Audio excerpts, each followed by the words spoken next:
Mes amis, regardez l'écran. Voici le port russe de Novorossiysk sur la côte de la mer Noire. Et ce qui s'élève en barabim baraboum d'une manière très élégante, c'est un sous-marin russe appelé Varshavianka. Les Ukrainiens ont transformé un sous-marin russe en sous-marin. Quelle belle histoire. Aujourd'hui, c'est mercredi, le milieu de la semaine. Bon mercredi, mes amis, à vous et à votre famille. Comme je l'ai dit, nous commençons avec une histoire merveilleuse, et je suis ravi que cela soit arrivé. C'est vraiment une belle chose à raconter un mercredi. Tout d'abord, regardons la vidéo. Quelle belle matinée dans le port russe de Novorossiysk. Il y a tellement de beaux navires de guerre ici, même un sous-marin appelé Varshavianka Wawawiwa. Tout est si joli. Oh, la liberté exportée. Vous sentez l'ambiance, mes amis? C'est bien, non? Et on ne voit pas ce qu'il a percuté s'approcher du sous-marin. Alors, qu'est-ce que c'était? Je suis content que tu poses la question. C'était un bébé sous-marin. Je sais, c'est quoi ce bébé sous-marin? Un bébé sous-marin, c'est comme une torpille. C'est un drone sous-marin, une version sous-marine d'un bébé marin, qui est un drone maritime de surface, au-dessus de l'eau, bébé sous-marin. Le sous-marin russe Varshavianka a été transformé en sous-marin, pourrait-on dire, ou en avion puisqu'il a de toute façon explosé et s'est envolé. Le coût de ce sous-marin est d'environ 400 millions de dollars. En créer un nouveau, ce que la Russie ne fera pas, car elle est déjà sous sanction. Et deuxièmement, il n'y a plus de chaîne de production, donc il était pratiquement impossible d'en créer un nouveau. Tu le perds, c'est comme ça, c'est la vie. Comme on dit, j'ai toujours voulu dire ça. C'est le moment. Prêts, mes amis? Là-bas, il dort avec les poissons. Je l'ai utilisé dans les bons contextes, juste pour que vous sachiez, regardez la carte, aussi Novorossiysk, un peu à l'est et un peu au sud de la Crimée occupée. C'est là que toute la flotte russe de la mer Noire se réfugie, vous savez? Pourquoi? J'utilise le mot « se réfugier », parce qu'en 2022, toute la mer Noire était contrôlée par la marine russe. Puis en 2022, les Ukrainiens ont coulé le croiseur Moskva. La flotte russe de la mer Noire a subi un coup très douloureux et ils sont allés à Sébastopol, qui se trouve en Crimée. L'Ukraine a ensuite frappé les sous-marins, navires russes et autres cibles. À Sébastopol, vous pouvez voir une image ici. Rostov-sur-le-Don, sous-marin touché à Sébastopol. Ensuite, les Russes ont été chassés de Sébastopol et ils ont fui vers Novorossiysk, parce que Sébastopol, vous savez, était censé être la base de la flotte russe de la mer Noire. Ce n'est plus le cas. Parce que les drones ukrainiens contrôlent cette zone, il s'avère qu'ils contrôlent maintenant aussi Novorossiysk, car le Varshavianka vient d'être touché à Novorossiysk. Le but de cette histoire, c'est que l'Ukraine n'a officiellement pas de marine, ou du moins pas une grande marine. Ils ont des drones et quelques patrouilleurs. Ils ont réussi à repousser la flotte russe de la mer Noire, d'abord vers Sébastopol, puis vers Novorossiysk, et maintenant ils la poussent sous l'eau parce qu'il coule des navires russes. Au fait, c'est magnifique. La perte d'un sous-marin est extrêmement douloureuse, mais la perte d'image qui en résulte l'est encore plus. Les Russes Panjez ont vite publié une vidéo assurant que le sous-marin n'avait pas coulé et qu'il s'agissait bien de ce sous-marin. Nous ne savons pas quand cela a été filmé, nous ne savons pas quoi. Vous savez, ils ne montrent pas l'autre côté, celui qui a été touché, volontairement ou non. La propagande russe tente ainsi de riposter. Mais vous avez tous vu l'explosion, elle était grande et impressionnante, et ils ne montrent pas l'autre côté. Donc je dis que c'est une opération de gestion de crise. Le sous-marin est hors service, il dort avec les poissons, il est complètement hors d'état. Utilise tous les mots que tu veux, ça ne marche plus. Et c'est mercredi, le milieu de la semaine, Noël arrive, alors je reste positif, mes amis. Tu vas au travail ou tu rentres du travail, tu en as besoin. Voyageons jusqu'à la ville russe de Penza, où un énorme train transportant du carburant et du pétrole a déraillé. Il transportait à la fois du diesel et du pétrole, pas mélangés, mais ensemble dans des citernes différentes. 24 wagons-citernes de 60 tonnes ont déraillé et se sont renversés. Mais l'eau potable n'est pas contaminée. La composition chimique du sol est dans la norme, affirme le médecin-chef sanitaire de la région de Penza. Regarde ça, je veux dire, c'est énorme. Le train entier s'est encastré sur lui-même et tu peux le voir sur les photos. Tous ces wagons-citernes remplis de diesel ou d'huile se sont renversés. Comme tu peux le voir, la neige blanche fait parfaitement ressortir les taches noires, qui sont un mélange d'huile et de diesel. Peut-être que ça va dans le système d'eau, il y a des ruisseaux juste ici qui vont dans les rivières, qui vont dans... Je suis désolé, comment tu appelles ces eaux souterraines? Je ne sais pas comment on dit ça en anglais, de toute façon. Ça contamine tout ce que ça touche, vraiment. Mais c'est la Russie, alors des miracles arrivent tout le temps. Ce n'est pas contaminé, c'est la position officielle de ceux qui contrôlent les contaminations. Rien à craindre pour ce diesel ici, il ne contamine pas l'eau parce que c'est la Russie. Regardons encore quelques photos, parce que ces photos, je veux dire, elles sont magnifiques à regarder. Regardez ça. Aussi, pourquoi ces choses arrivent-elles encore en Russie? Parce que les deux choses qui nécessitent un entretien lourd, ce sont les trains et les voies ferrées, les deux ont besoin d'entretien. Sinon, de mauvaises choses vont arriver. Les Russes détestent l'entretien, ils détestent entretenir quoi que ce soit, et l'argent donné par Moscou aux gouvernements locaux pour entretenir les infrastructures est constamment volé. Parce que tu peux construire une nouvelle villa, tu peux t'acheter une nouvelle classe S ou n'importe quelle voiture que tu veux avec cet argent. Donc de temps en temps, ces accidents arrivent parce que le train ou les rails ne sont pas correctement entretenus. Mais tu n'as pas à t'inquiéter parce que les eaux souterraines ne sont pas contaminées. Maintenant, mes amis, je vais vous lire rapidement un fil sur Kupiansk parce que les Ukrainiens contre-attaquent à Kupiansk depuis environ 2 mois. Ce n'est pas un secret ni une question de sécurité puisqu'ils l'ont annoncé eux-mêmes. Je veux dire, Zelensky l'a annoncé en novembre, le 4 novembre, publiquement devant les caméras, donc il n'y a rien de confidentiel à ce sujet. Ils ont contre-attaqué publiquement à Kupiansk contre les positions russes, les repoussant depuis presque 2 mois maintenant. Donc ce n'est pas une surprise pour moi que les Russes soient maintenant repoussés hors de Kupiansk. Ça a été une grande surprise pour les Russes. Je vais vous lire rapidement un fil de discussion. Malgré les revers à Bakrovsk, Siversk et Vovchansk, les opérations contre-offensives à Kupiansk ont réussi à sauver la ville et ses environs pendant plusieurs mois supplémentaires. Il y a quelques jours, Volodymyr Zelensky s'est filmé à l'entrée de Kupiansk, moins d'1 mois après que Vladimir Poutine a déclaré sa libération par les forces russes. Inviter les médias occidentaux à l'intérieur, c'est drôle d'inviter les médias occidentaux dans une ville que vous ne contrôlez pas. Il y a 1 an, les forces russes ont franchi pour la première fois la rivière Askil près de Dvarishna. À l'époque, l'infiltration était restée faible. Cependant, au printemps et en été de cette année, ils ont accumulé des forces en utilisant des canalisations souterraines pour entrer dans la ville de Kupiansk. Oui, nous avons tous vu ces vidéos de Russes rampant dans des canalisations, notamment à Kupiansk et ailleurs. Depuis l'été, des centaines de soldats russes sont entrés dans Kupiansk via de petites embarcations et des canalisations. Des embarcations sur les canalisations de la rivière Askil, comme celles de gaz ou d'égout. En octobre, des groupes de reconnaissance de diversion. Groupes de reconnaissance de diversion russes et des drapeaux ont été aperçus dans toute la ville stratégique qui avait été auparavant occupée puis libérée en 2022. Depuis octobre, les forces ukrainiennes ont mené quelques petites contre-offensives. D'accord, ils ont lancé l'événement. Comme Volodymyr Zelensky l'a annoncé début novembre, les forces ukrainiennes ont commencé leur contre-offensive ici en octobre.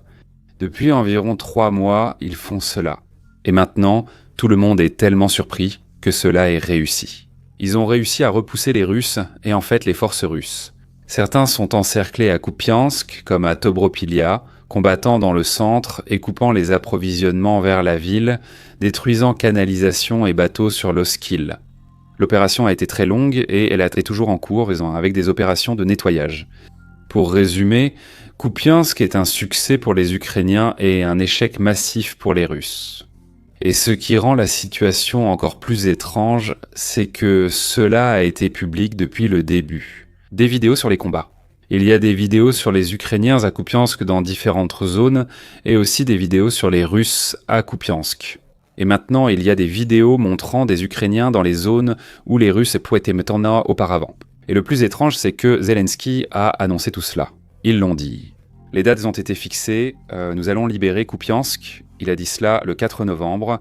Et maintenant, mes amis, j'aimerais vous présenter un combattant russe de la région de Kupiansk qui va nous raconter comment ils s'en sortent là-bas.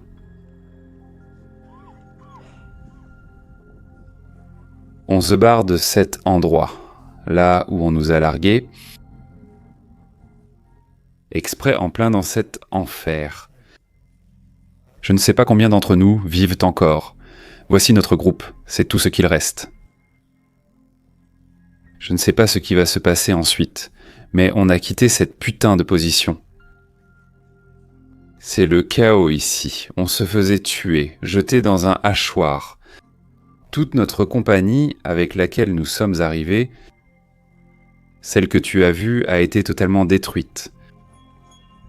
Seuls quelques blessés subsistent, la majorité ont péri.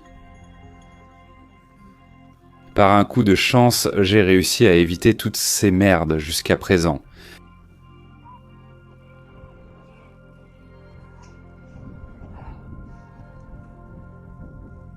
On veut boire et manger, c'est foutu.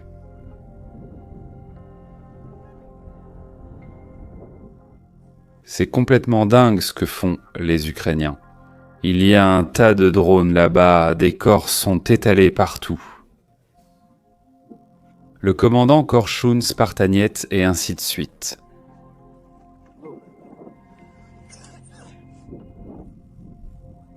Ils nous craignent dessus, avancez créatures et enfoirés. Les champs sont tous minés. Imaginez simplement que tout le monde court, explose, crie, et puis cet homme continue en expliquant comment. Leur commandant les envoie dans les champs de mines alors que les drones ukrainiens saturent le ciel. Ils sautent contre sur les mines ou déminent avec leur corps tout en subissant les attaques de drones, les stacks de drones. Toute la compagnie a disparu. Et eux-mêmes disent qu'ils ont quitté les positions et les Ukrainiens affirment que oui, nous avons pris les positions russes. Donc tout le monde dit que c'est vrai à Kupiansk, mais je vois beaucoup de policiers russes en ce moment qui disent que c'est faux. Ah, les Ukrainiens, ça ne sont pas à Kupiansk. Info fausse. Pourtant, toutes les vidéos et les Russes eux-mêmes l'affirment. Je ne comprends pas comment ils peuvent dire cela. Allons maintenant vers une autre ville, où de violents combats ont lieu, comme Kupiansk. Succès ukrainien. Allons à Pokrovsk. Virnokra et les Russes eux-mêmes ont filmé cette vidéo, comme vous pouvez le voir ici. 3 cavaliers, 3 mousquetaires, 3 combattants légendaires sur des chevaux. Samouraïs. Ce sont des troupes russes à Pokrovsk, et j'ai vraiment de la peine pour les chevaux. Les Russes ne sont pas vraiment connus pour bien traiter leurs animaux. Ils ont tendance à les manger. J'espère qu'ils ne mangeront pas ces chevaux, mais vous pouvez les voir. Ils sont à cheval à Pokrovsk et parlent de Pokrovsk. Mes amants, vous souvenez-vous que Solovyov, principal propagandiste russe, était à Pokrovsk pour un coup de propagande il y a environ 2 semaines. Voyons maintenant. Ils disent que tout Pokrovsk est sous contrôle russe. Ce n'est pas vrai, il y a à la fois des combattants ukrainiens et russes dans la majorité de ces zones. Regardons le reportage sur l'endroit où se trouvent les soldats ukrainiens. Ils disent eux-mêmes où ils sont, donc c'est assez simple. Voici Soloviev le clown. Les Russes ont de nouveau annoncé la prise de toute la ville de Pokrovsk, ce qu'ils ont déjà annoncé environ 1 million de fois. Le succès des propagandistes, c'est de se déplacer dans le brouillard sur un itinéraire limité. Donc à chaque fois qu'il y a un épais brouillard, les Russes avancent vers des positions parce que les drones ukrainiens ne voient pas très bien, ils font ces vidéos. Des drapeaux partout. Soloviev à Pokrovsk. Oui, le centre-ville est à nous. Dès que le brouillard se dissipe, ils ne vous montrent pas ça. Il y a des vidéos de carnage massif causées par des drones. Je les apprécie tous les jours. Alors ils utilisent cet itinéraire limité. Drapeau de la Fédération de Russie, ils l'ont planté aussitôt. Qu'est-ce qui est étrange? Ils étaient pas si pressés à cause du brouillard qui se dissipait qu'ils ont planté le drapeau russe sur ce mât, non? Mais ils n'ont pas retiré le drapeau ukrainien. Donc c'est l'un des seuls endroits dans toute cette guerre où l'on peut voir les drapeaux ukrainiens et russes sur les mâts, juste à côté l'un de l'autre. Avez-vous vu cela au cours des 4 dernières années? Nulle part en Occident ou dans le monde cela n'arrive, mais ici à Pokrovsk, les drapeaux russes et ukrainiens sont côte à côte. C'est étrange, je suis soldat du 425e régiment d'assaut Skala. Mon indicatif est maçon. En ce moment même, à cet instant précis, je suis dans la ville de Pokrovsk, repoussant les attaques ennemies. Vous ne croyez pas les experts de salon? Pokrovsk est à nous et nous le tenons de toutes nos forces. Le régiment Skelia, avec les autres unités, mène des raids d'assaut à Pokrovsk. Je suis soldat du 425e régiment, Skala. Mon indicatif d'appel est incertain. Nous sommes le 12 décembre 2025, ces vidéos sont donc récentes. Nous luttons à Pokrovsk. Je suis soldat dans le 425e du 1er bataillon d'infanterie. Premier bataillon d'assaut. Je suis au centre de Pokrovsk. Mes frères et moi contrôlons tout. La victoire sera à nous, mes amis. Nous ne céderons certainement pas cette ville. Et les Russes vont se casser les dents. Ne croyez aucun média affirmant que Pokrovsk leur appartient. C'est un mensonge. Gloire à l'Ukraine, gloire aux héros.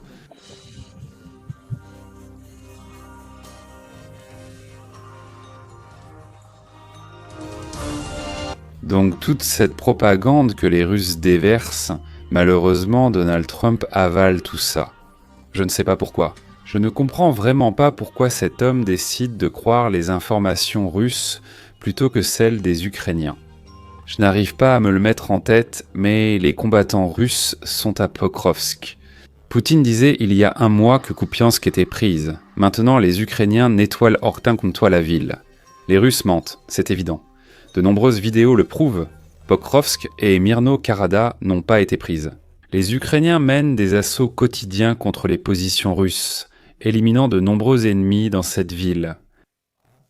J'apprécie cette vidéo chaque fois que je me réveille. Je fais défiler mes chaînes, mes sources, et je regarde ces vidéos où des colonnes entières de Russes sont détruites dans ces zones. C'est un excellent moment pour se réveiller. Il y a quelques jours, mes amis, une vidéo est sortie sur le crash de l'Antonov 22 en Russie. Il s'est écrasé dans un lac. Cet ancien avion de transport lourd russe du ministère de la Défense n'aurait pas dû voler. C'est comme plus de 50 ans, sans entretien. Vous voyez, le F-16 est un avion vieux de 50 ans, n'est-ce pas? Ils entretiennent cet appareil à fond, ils l'ont entretenu, donc il est même surentretenu. En Russie, ils ne le font pas, comme dit, ni avec les trains, ni les chemins de fer. Antonov 22 s'est écrasé. Ils refusent la maintenance, donc on a une vidéo de cela maintenant. Il s'avère que 3 ou 4 de ses membres à l'intérieur de cet avion ont sauté juste avant qu'il ne s'écrase. Et ils ont pris ces parachutes qui étaient à l'intérieur de cet avion. Je veux dire l'avion lui-même. Très vieux, presque des dinosaures, sans doute les parachutes aussi. Parce que, d'après cette vidéo, regardons-la.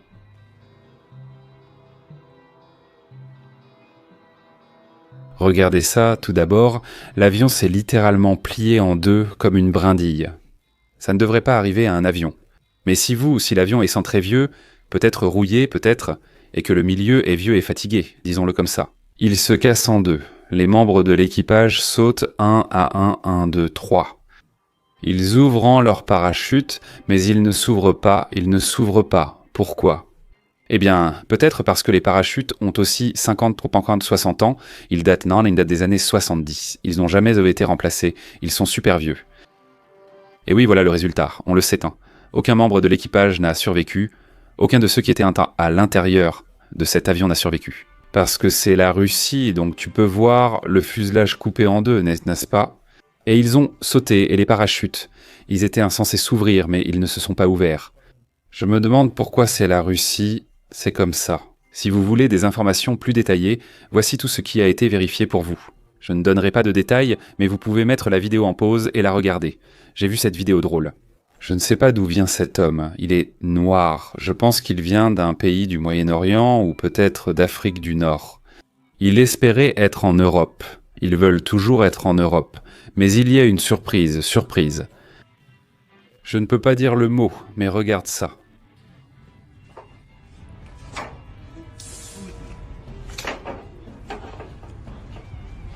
Il saute.